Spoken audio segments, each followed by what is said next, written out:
putting all of those little kind of paper cuts together, it probably actually goes over 20 hours a week. So basically, back to our research days when we hung out in a grooming salon for half a day, or we're on the road in a van, as I mentioned, with dog walking businesses, you'd often see people texting, and you'd just ask them, what are you texting about? You know, being a little bit nosy and intrusive, but quite often it was chasing people for late payments. It was moving appointments around.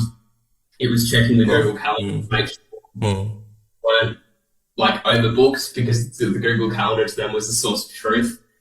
It was reminding people they had an appointment tomorrow, next week. All of these like little tasks that don't seem like a lot add up very quickly. So what we saw was the phone might ring in a grooming salon a few times. It might not even get answered, so they might miss a sale or miss an appointment. And when they do answer it, the pet owner sometimes is on for the chat and likes to speak a little bit too much.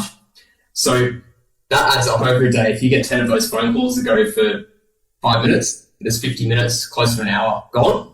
And you spend that over the course of a week. It's not about replacing the human interaction, but it's about replacing those really boring admin tasks. That might 1 minute, 2 minutes, but it might be 50 of those a week. So it's about replacing those really boring, repetitive tasks, like sitting down on a weekend, like a lot of small businesses do, and send out invoices, which I can't believe people still do, but they do.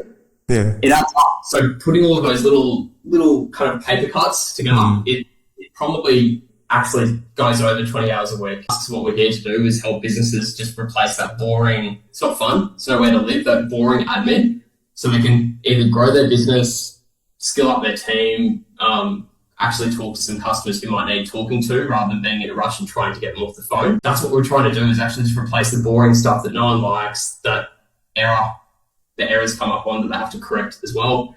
And so they can actually spend time doing what they're doing without sounding cliche. It's just the way that you should do business.